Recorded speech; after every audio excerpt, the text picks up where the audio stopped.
Like I told you, this is a different kind of morning this morning. So today begins our Lottie Moon Kickoff. And so Lottie Moon is a household name for Baptists. It's one of those things, we take up the Lottie Moon Christmas offering. It's the largest single mission offering in the United States. Miss Rosalie Hunt, who is here this morning, is the daughter of missionaries, and she grew up speaking Chinese. She and her husband, Bob, were appointed as IMB missionaries in 1961 and have served in 8 countries, including China, in church planting, teaching, and evangelism. Rosalie's trip to North China to visit Lottie Moon's home led to the preparation of this monologue. The words and thoughts presented here are Lottie Moon's, preserved in her many letters. Lottie Moon was born into a wealthy southern home in 1840. In 1873, she went to North China. Lottie has become a symbol to Baptists of sacrifice and service. This is Lottie Moon, the year 1912, the place Dingjiao, North China.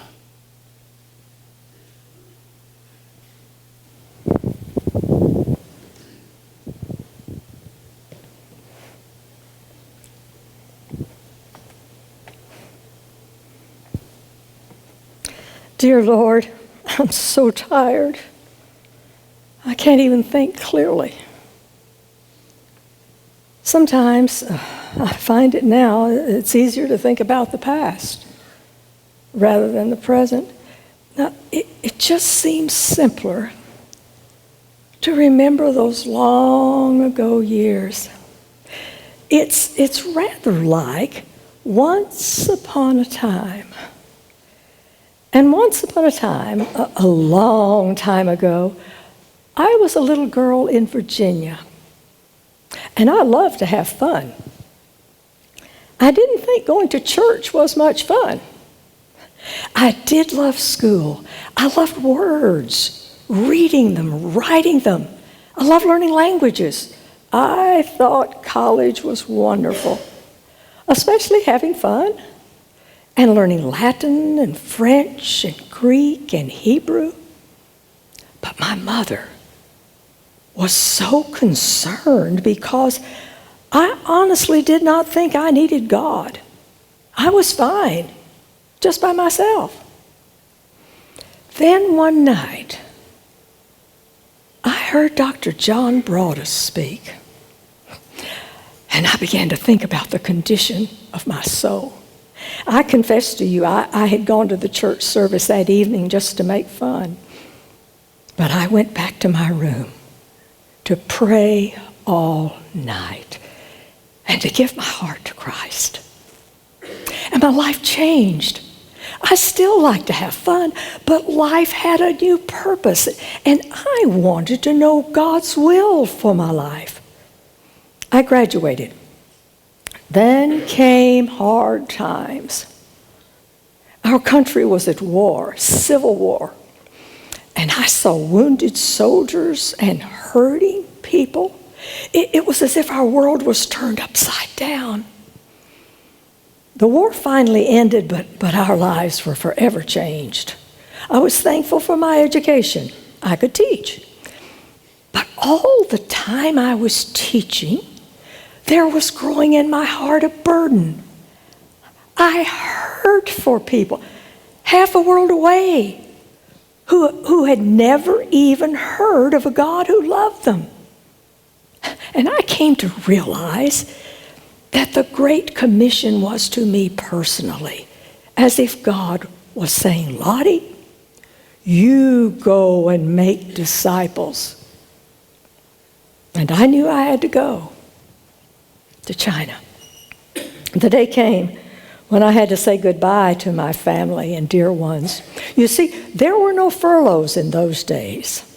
I was leaving with the knowledge that I would likely never see those dear faces again. My heart was wrenched, but my soul was determined to follow God's call. Can you imagine what it was like in 1873 in North China? All the new sights and sounds and smells,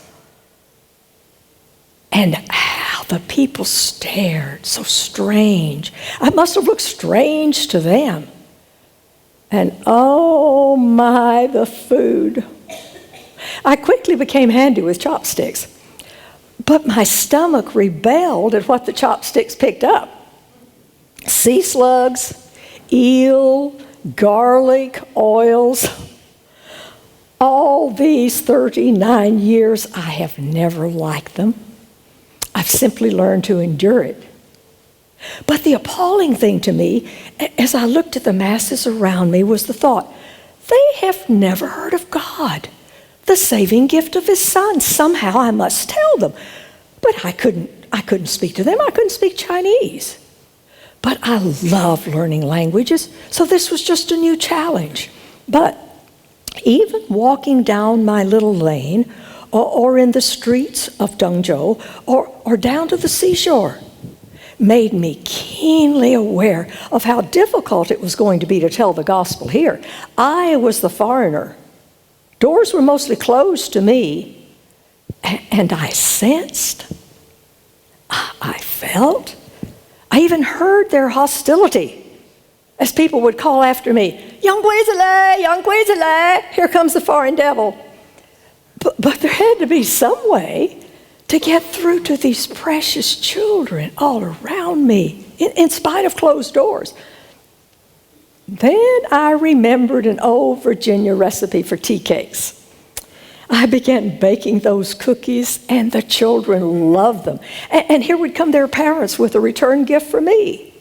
The children, they could be the avenue to the hearts of Dengzhou. I'm a teacher, so I started a school. It was most difficult to get fathers to send their daughters to school. They would say, "Girls don't need to read and write." I even had one father say to me, "Send my daughter to school? Huh. I'd rather send my cow. It could learn better." But how I hurt to see one of the scourges of ancient China, the sorrow of its women, foot binding. You see, the Chinese culture says tiny feet in a woman are beautiful. Can you imagine the agony of little 4- and 5-year-old girls as every morning their mothers are forced to take cloth bindings and wrap them tighter and tighter and tighter, squeezing all those toes down to one deformed point. Never again to walk without pain. But if you get to them early enough and unbind them, they'll grow normally. And the girls at my school did not have bound feet, and they learned and flourished. They could read God's word for themselves. But you see, the schools were consuming my time when all around were the villages where minds were open and receptive, fertile fields for planting the wonderful gospel message. Oh, I love to go to the villages. My colleague, Mrs. Holmes, would take the children under one tree, and I would take the women under another. Of course, back then, women could not speak to men. But we couldn't help it if they came to the fringes of the crowd and listened. We would teach a hymn. We would tell the redemption story. And the children and the women, and yes, the men, believed. But you see, there were just not enough of us to go around. So many villages, so few workers. And oh my, the endless questions they asked on and on. Where are you from? How old are you? Where do you live? Are you married? What? You have no mother-in-law? And I would speak and teach until I was so tired I thought I could not utter another word. And then someone would come up and say, "Muladi Laoshi, Teacher Miss Moon, how does Jesus enter your heart? How can I find peace? How can I not speak when I know the words of life?" On those long country trips, Sally Holmes and I would take along our sleeping rolls. And we would find the home of a new believer or a country inn, and at night we would unroll our sleeping mats on a kong. Now, a kong is a Chinese bed, literally made of bricks. And it's got a hollow place at the bottom with a pipe bringing heat from a stove. How many nights I have longed for a real bed and a whole night's sleep. And privacy, what is that? Always eyes at the door, at the window, staring in at the strange Yangguiza, foreign devil. But that name began to change. And they began to call me Tian Shu Ke, the heavenly book visitor. And I like that. For aren't we all the king's ambassadors? But on these long country trips, I would take along reading material from home. Some nights, I would be so tired, my lips parched, my throat raw and sore from teaching, my stomach rebelling from things I hesitate to even describe. And I remember reading in the Biblical Recorder, one of our state Baptist papers, that they were announcing the end of the days of missionary hardship. I immediately wrote back with some missionary news of my own. This is what I said. When it comes to living in native houses with dirt or brick floors and eating only food prepared in the native style, this most people would consider a hardship. The loneliness and psychological isolation become almost unbearable. Nearly every day, your missionary is brought into contact with those who hate him, would take his life if they dared. Some of you write that we missionaries suffer poor health because we have not adopted the native lifestyle. Well, please send an immediate appropriation to build a pigsty under my bedroom window. I do apologize for my folly in using carbolic acid and other disinfectants. Oh, how I remember that first furlough in clean America. It was so wonderful to see my family and friends, tell them what God was doing in North China. But all the time I was in America, I was thinking of my home. I had not been long back in Virginia when there came again to my heart, as clear as the tones of a crystal bell, the call, China. And I came home with joy.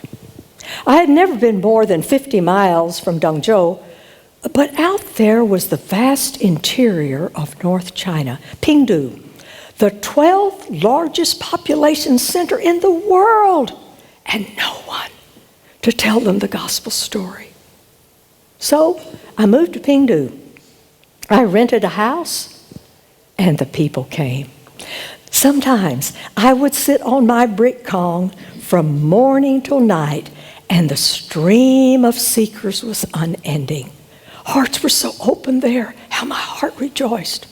Then from further still in the interior, from Shaoling, a little village, walked 3 elderly men, old Mr. Don and 2 other village elders. They had heard of the heavenly book visitor. Would she come to their village? Would she come? Oh, yes. And in 3 weeks' time, old Mr. Don and 5 other village elders had trusted Christ's grace. We established the first church in the interior of China there in Shaoling. Those dear people were the joy of my heart. And I began wearing only Chinese dress with my dark hair, and it used to be dark, and speaking only Chinese. I seemed quite one of them. Sometimes, I admit, I longed to hear the language of my youth, just a little bit of English. And I confess, it was so lonely. I pray that no missionary will ever have to be as lonely as I have been. Yet somehow, I have felt the power and the comfort, the very presence of the Holy Spirit as never before in my life. And every heart-wrenching moment of loneliness is worth it when someone like young Miss Wong comes up and throws her arms around me, a very un-Chinese thing to do, and she whispers, "Oh, Miss Moon, how can I ever thank you aright for having come to bring to me the good news of salvation?" But we need so many more to tell the many here. I wonder literally how many hundreds of letters I have written to the Foreign Mission Board, to the Baptist women in America, pleading for more giving. What could Southern Baptists be thinking of? To send one man and 3 women for 30 million souls? And the people began to respond. I wrote a letter in 1888 pleading for Baptists to start a missions offering. And I wanted them to start it at Christmas time. And this is what I wrote to the churches in America. Need it be said why the weeks before Christmas are chosen? It's not the festive season, when family and friends exchange gifts in memory of the gift of God. The most appropriate time to consecrate a portion from our abounding riches and scant poverty to send forth the glad tidings into all the world? I wonder how many of us really believe it is more blessed to give than to receive. How many are there among us who imagine that because Jesus paid it all, they need pay nothing? And Baptists in America caught the vision. Give they did. Enough for new missionaries to come and the work to spread. I came home to China this last time. I knew that final furlough was the final one. I would never see those beloved faces again this side of glory.